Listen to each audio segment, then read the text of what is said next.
Hello friends, good evening to all. Welcome to our channel. So ఈరోజు వీడియోలో మనం మాట్లాడుకోబోతున్నటువంటి topic వచ్చేసి కేరళ పేరు మార్పుకు సంబంధించి.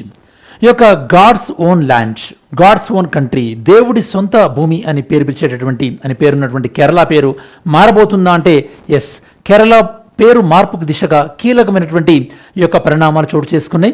కేంద్ర క్యాబినెట్ ఈరోజు అంటే ట్యూస్డే రోజు ఈ యొక్క కేరళ పేరు మార్పునకు సంబంధించి గ్రీన్ సిగ్నల్ ఇవ్వడం జరిగింది. అండ్ ఈ పేరు మార్పును ఇదివరకు ప్రతిపాదిస్తూ కేరళ అసెంబ్లీ పలుమార్లు కూడా ఈ యొక్క కేంద్ర ప్రభుత్వాన్ని రిక్వెస్ట్ చేయడం జరిగింది. అండ్ కేంద్ర ప్రభుత్వం ఇప్పుడు కేంద్ర క్యాబినెట్ దీనికి గ్రీన్ సిగ్నల్ ఇచ్చింది. మరి గ్రీన్ సిగ్నల్ ఇచ్చిన ఎమ్మటే దీని యొక్క నెక్స్ట్ ఏం జరగబోతుంది అంటే ఈ యొక్క పార్లమెంటులో దీన్ని ప్రవేశపెడతారా, అండ్ పార్లమెంట్లో ప్రవేశపెడితే దీని యొక్క ప్రొసీజర్ ఏ విధంగా ఉంటుంది, అలానే అసలు రాష్ట్రాల పేరు మార్పు అనేది ఇదివరకు గతంలో జరిగిందా, జరిగితే ఏ సందర్భాల్లో జరిగింది, అండ్ ఇండియన్ కాన్స్టిట్యూషన్ దీని గురించి ఏం చెప్తుంది.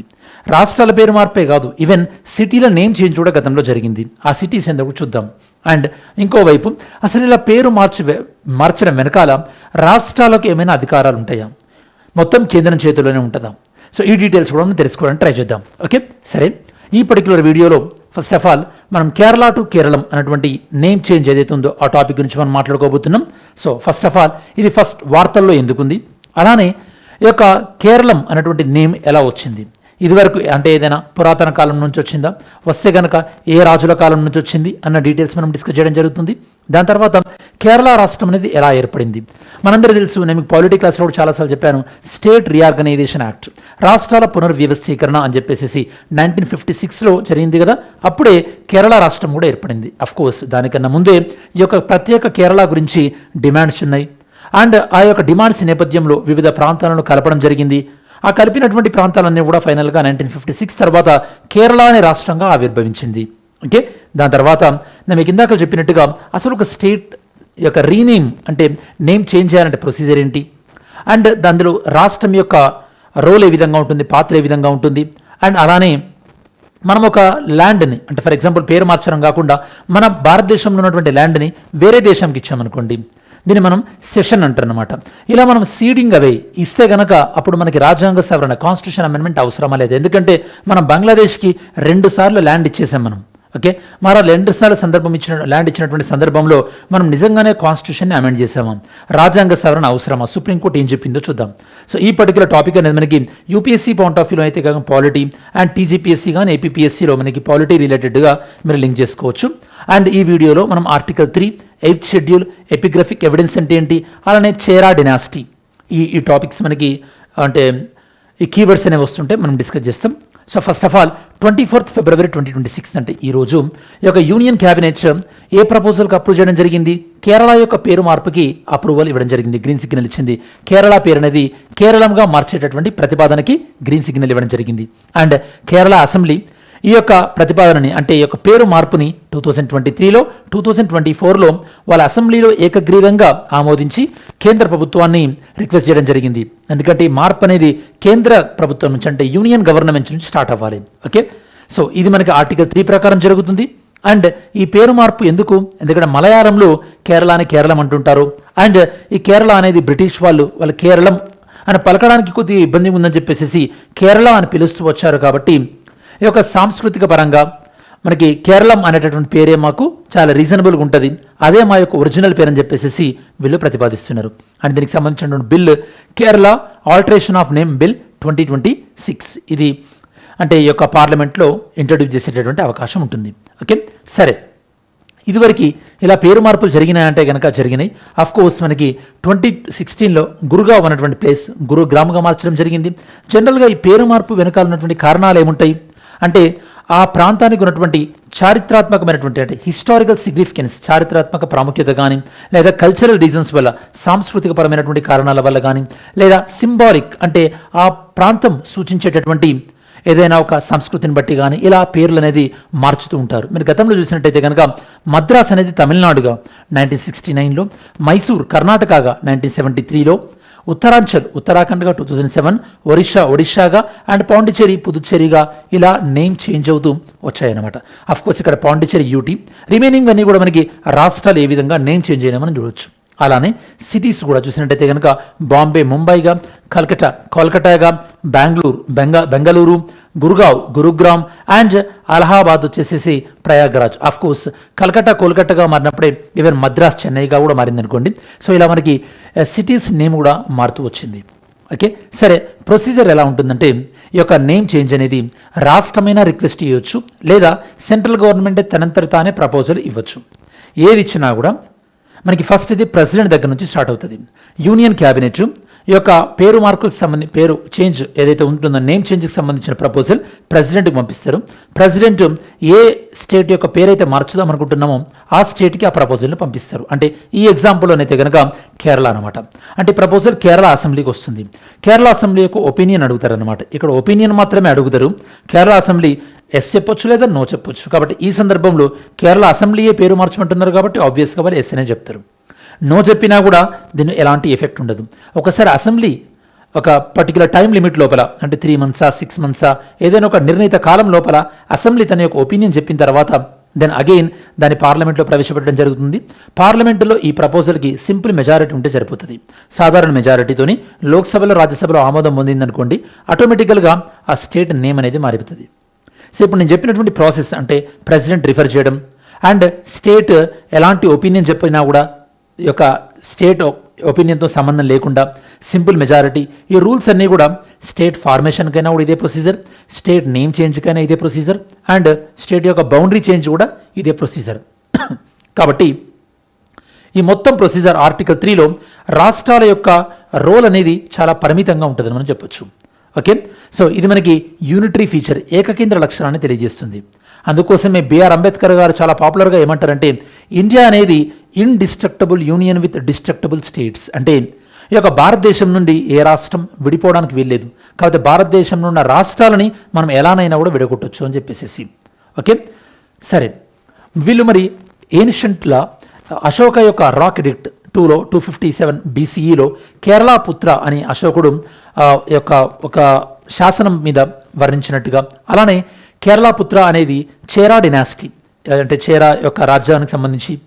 అండ్ ఇదివరకు ఈ కేరళ అనేటువంటి ప్లేసు చేరం అనేది అంటే చేర సామ్రాజ్యానికి, ఇది గోకర్ణం దాంతోపాటు కన్యాకుమారి మధ్య ఉండేటటువంటి చేరలం అనేది తర్వాత రోజులలో కేరళంగా పేరు మారి ఉండొచ్చు అని చెప్పేసి కొంతమంది చరిత్రకారుల యొక్క ఒపీనియన్. అలానే ఈ యొక్క యునైటెడ్ కేరళ గురించి 1920sలో ఐక్య కేరళ మూమెంట్ అనేది అంటే మలయాళం మాట్లాడేటటువంటి ప్రాంతాలన్నింటినీ కూడా మనం ఈ యొక్క ఒకే విధంగా అంటే ఒకే దగ్గరికి తీసుకురావాలని చెప్పేసి ఏకం చేయాలని చెప్పేసి ఉద్యమం రావడం జరిగింది. దీని యొక్క మెయిన్ ఉద్దేశం ఏంటంటే మలబార్ ప్రాంతం అంటే కర్ణాటక లేదా తమిళనాడు ఈ రాష్ట్రాల్లో ఉన్నటువంటి మద్రాస్ ప్రెసిడెంట్లో ఉన్నటువంటి మలబార్ ప్రాంతం, అలానే ట్రావెన్కోర్, కొచ్చిన్, ఈ ప్రాంతాలన్నింటినీ కూడా యొక్క కంబైన్డ్గా చేసి అంటే మలయాళం మాట్లాడేటటువంటి ప్రజలందరికీ ఒక రాష్ట్రం కావాలన్నటువంటి డిమాండ్తో స్టార్ట్ అయింది. 1 July 1949 రోజు ఒక ట్రావెన్కోర్ అండ్ కొచ్చిన్ వీటిని మర్జ్ చేస్తూ ట్రావెన్కోర్ కొచ్చిన్ రాష్ట్రం ఏర్పాటు చేయడం జరిగింది. 1955లో స్టేట్ రీఆర్గనైజేషన్ కమిషన్, మీకు అందరూ తెలుసు అనుకుంటా దీనికి ప్రాతినిధ్యం వహించింది ఎవరు అని చెప్పేసి వెరీ సింపుల్ క్వశ్చన్, ఆన్సర్ ఏదంటే ట్రై చేయండి. ఈ స్టేట్ రీఆర్గనైజేషన్ కమిషన్ వీరి యొక్క సూచన మేరకి 1 November 1956 రోజు కేరళ అనేది అఫీషియల్గా అంటే భాషా ప్రయుక్త రాష్ట్రంగా ఏర్పడడం జరిగింది. ఓకే, ఏ రోజు 1 November 1956. అండ్ ఇక్కడ మనకి రాష్ట్రం ఏర్పడాలన్నా, రాష్ట్రం యొక్క పేరు మారాలన్నా, రాష్ట్రం యొక్క బౌండరీలు మార్చాలన్నా కూడా మనకి ఆర్టికల్ 1 నుంచి ఆర్టికల్ 4 మధ్యలో ఉంటుంది, ఎస్పెషల్లీ ఆర్టికల్ 3కి సంబంధించింది. మరి రిమైనింగ్ ఆర్టికల్ 1, ఆర్టికల్ 2 ఏం చెప్తుందో కూడా చూద్దాం.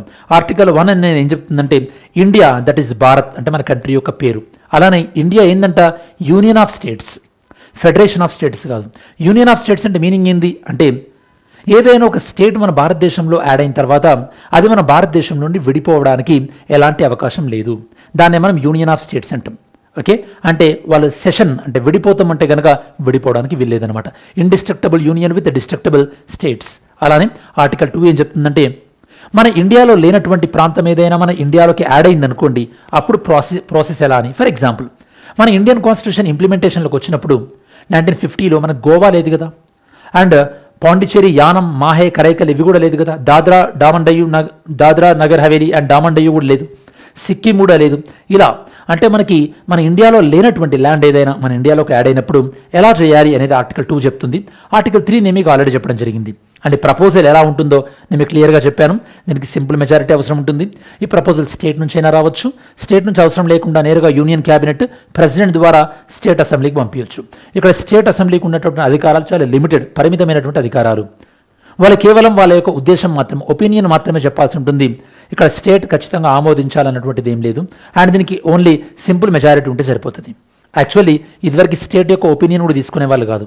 కాకపోతే 5th కాన్స్టిట్యూషన్ అమెండ్మెంట్ యాక్ట్ 1955 ద్వారా స్టేట్ యొక్క ఒపీనియన్, వాళ్ళ యొక్క ఆలోచనలు తీసుకోవాలని చెప్పారు. కాకపోతే ఇది బైండింగ్ కాదు. ఓకే, సో ఈ టాపిక్స్ని మనం ఆల్రెడీ కవర్ చేయడం జరిగింది. ఒకవేళ రాష్ట్రం ఆ ప్రపోజల్ని వద్దనుకున్నా కూడా ఇక్కడ పార్లమెంట్ చెప్పిందే లేదా కేంద్ర ప్రభుత్వం చెప్పిందే చెల్లుబాటు అవుతుందన్నమాట. సో కాబట్టి ఇండియన్ ఫెడరలిజం అనేది ఈ యొక్క కోఆపరేటివ్ అనిపించినప్పటికీ కూడా కాన్స్టిట్యూషనల్గా రాజ్యాంగబద్ధంగా మనకి కేంద్రానికి ఎక్కువ అధికారులు ఇచ్చాయి. ఓకే, అందుకోసమే దీన్ని మనం క్వాజీ ఫెడరల్ అన్నాం. అంటే కొన్ని ఫెడరల్ ఫీచర్స్, కొన్ని యూనిటరీ ఫీచర్స్ రెండు కూడా ఉంటుంటాయి ఇక్కడ. సో ఇక్కడ మనకి సరే ఇది ఇండియాలో రాష్ట్రాలకు సంబంధించి. ఒకవేళ మనం వేరే దేశంతో మనం బౌండరీ సెటిల్మెంట్ అంటే సరిహద్దు వివాదాలను పరిష్కరించుకోవడానికి మనం ఏదైనా ల్యాండ్ వాళ్ళకి ఇవ్వాల్సి వస్తే, వేరే కంట్రీకి ఇవ్వాల్సి వస్తే, దీనికి సంబంధించి సుప్రీంకోర్టు ఏం చెప్పిందంటే బేరుబారీ కేసులో మనం ఏదైనా ల్యాండ్ కోల్పోవాల్సి వచ్చినప్పుడు సీడింగ్ అవే సెషన్ అంటే సీడింగ్ అవే అంటే మన ప్రాంతాన్ని వేరే ప్రాంతానికి వేరే కంట్రీకి ఇచ్చినప్పుడు ఖచ్చితంగా కాన్స్టిట్యూషన్ అమెండ్మెంట్ చేసుకోవాలి అన్నారు. అందుకోసమే బేరుబారీ కేసులో సుప్రీంకోర్టు అలా చెప్పింది. కాబట్టి 9th కాన్స్టిట్యూషన్ అమెండ్మెంట్ యాక్ట్ 9వ రాజ్యాంగ సవరణ చట్టం, 100th కాన్స్టిట్యూషన్ అమెండ్మెంట్ యాక్ట్ 100వ రాజ్యాంగ సవరణ చట్టాన్ని కూడా మనం చేయడం జరిగింది. ఓకే, అదే మనకి బౌండరీ చేంజ్ చేయాలన్నా కూడా ఇట్లాంటి వాటికి కాన్స్టిట్యూషన్ అమెండ్మెంట్ అనేది అవసరం లేదు. సో మరి ఇది ఓవరాల్గా ఈ పద్ధతి మొత్తం దేన్ని తెలియజేస్తుంది? Number 1 asymmetric federalism. అంటే ఇక్కడ రాష్ట్రాలకి కేంద్రానికి కంపేర్ చేసినప్పుడు రాష్ట్రాలకి పరిమితమైనటువంటి అధికారాలు అండ్ కేంద్రానికి అంటే యూనియన్ గవర్నమెంట్కి ఎక్కువ అధికారాలు ఉన్నాయి. ఇది ఒకటి మనకు అర్థమవుతుంది. అలానే ఇండియా అనేది ఇండిస్ట్రిక్టబుల్ యూనియన్ ఒకటి, అంటే ఏ రాష్ట్రం కూడా దేశం నుండి విడిపోవడానికి వెళ్ళలేదు. దాంతోపాటు కోఆపరేటివ్ ఫెడరలిజం అనే దానిపైన మనకి అనుమానాలు వస్తున్నాయి. ఎందుకంటే ఎక్కువ అధికారాలు కేంద్రంకి ఉన్నాయి. స్టేట్ అటానమీ రాష్ట్రానికి ఈ మొత్తం ప్రాసెస్లో ఓన్లీ నామమాత్రపు అధికారాలు మాత్రమే ఉన్నాయి, నామినల్ పవర్స్ మాత్రమే. అండ్ సింబాలిక్ పాలిటిక్స్ కొన్ని సందర్భాలలో అసలు అడ్మినిస్ట్రేషన్తో సంబంధం లేకుండా కల్చరల్ పాయింట్ ఆఫ్ వ్యూలో మాత్రమే లేదా హిస్టారికల్ పాయింట్ ఆఫ్ వ్యూలో మాత్రమే ఇలా పేర్లు మార్చడం వల్ల ఒక విధంగా బర్డెన్ కూడా ఉండే అవకాశం ఉంటుంది. సో ఏ విధంగానైనా సరే ఏదేమైనా సరే ఈ పేర్లు మార్చడం వెనకాల మనం రీజనల్ ఐడెంటిటీని, ప్రాంతీయ యొక్క గుర్తింపుని మనం గౌరవిస్తూ అట్ ద సేమ్ టైం ఈ పేరు మార్చడం వల్ల నేషనల్ యూనిటీకి, ఓకే, సో దేశం యొక్క సమగ్రతకి లేదా దేశం యొక్క సమైక్యతకి ఎలాంటి యొక్క మనకి భంగం కలగకుండా ఉండాలన్నమాట. అంటే ఎలాంటి డిస్టర్బెన్స్ రాకుండా మన నేషనల్ యూనిటీ ఎఫెక్ట్ అవ్వకుండా చూసుకోవాల్సి ఉంటుంది. సో కాబట్టి ఒకవైపు ఇది మన ఇండియన్ ఫెడరలిజంకి, దాంతోపాటు ఇంకోవైపు కల్చరల్లీ రెస్పెక్ట్ మధ్యలో బ్యాలెన్స్ చేసేటటువంటి ప్రాసెస్. మరి ఓవరాల్గా కంక్లూజన్ ఏంటంటే ఈ యొక్క కేరళం అనే నేమ్ చేంజ్ ఏదైతే ఉందో ఇది ఆర్టికల్ 3 ప్రకారం రాజ్యాంగబద్ధంగా జరిగేటటువంటి ప్రాసెస్. ఇందులో పార్లమెంట్కి ఫైనల్ అధికారాలనే ఉంటవి. అండ్ ఇది హిస్టారికల్గా ఈ చేంజ్ అనేది ఆ ప్రాంతం యొక్క లింగ్విస్టిక్ ఐడెంటిటీని, భాషాపరమైనటువంటి గుర్తింపుని, హిస్టారికల్ కంటిన్యూని, చారిత్రాత్మకమైనటువంటి ప్రాధాన్యతను తెలియజేస్తుంది. అండ్ ఈ మొత్తం ప్రాసెస్ కూడా మన ఇండియన్ కాన్స్టిట్యూషన్లో ఉన్నటువంటి ఫ్లెక్సిబిలిటీని తెలియజేస్తుంది.